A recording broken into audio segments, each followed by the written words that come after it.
o trauma total da realidade, entre outras cousas, a consciencia plena, ti volves e sorrís como se foses certa, e algún que outro intre innecesario coido fun eu creador dun novo argumento ou cabana de neno pequeno. Percorres o lugar como coñecendo a casa. Supor entón agora que non hai distancia eterna entre o que foi desidia, desolación, calquera outra forma de regreso. Como épica antiga de loumiño ausente, no interior da fábula de medianoite, ansío o poder como fan os cobardes, a parte onírica. Bueno, este era o primeiro dos poemas, outro segundo, e así. Tamén a dualidade é presentida, e o resentimento curto, como unha arma de destrucción capital, ou grande árbore que derrubas a modo e asistes, aplastas aquel poste de luz, perenne, tremendo, terrível, enorme.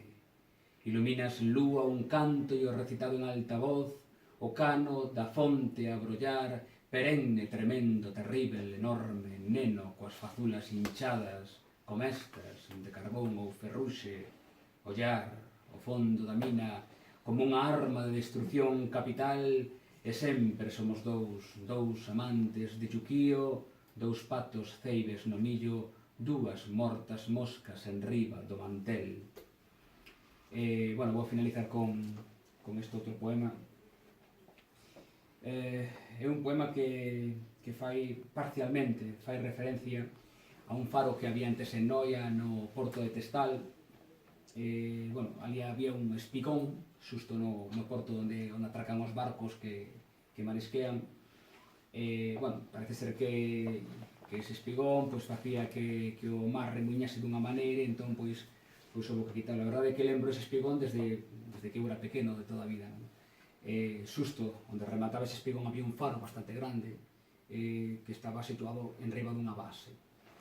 Os nenos, cando íamos á praia de Testal, pois sempre nos sentábamos nesa base do faro, non?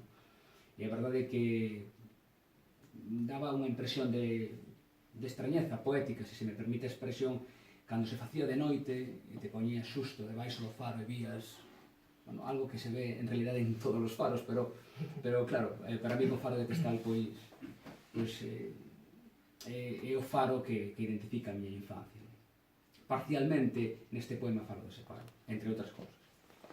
Di así: tendes a ser fuxidío, bogar de fume por entre os fanais da escuridade, os sumidoiros de sangue desta morada. Sen palabras fixeronse os treitos humanos e as vellas máquinas xa gastadas sustituíron como por arte de malfadada ilusión o meu nome gravado con siz por entre os estratos. Este caos, este prenderense sen o meu permiso os faros e despois apagárense como gaivotas mortas.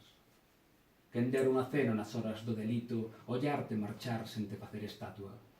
Retirarei do meu paso os cacharros e fecharei a porta en silencio. Nada terá sucedido.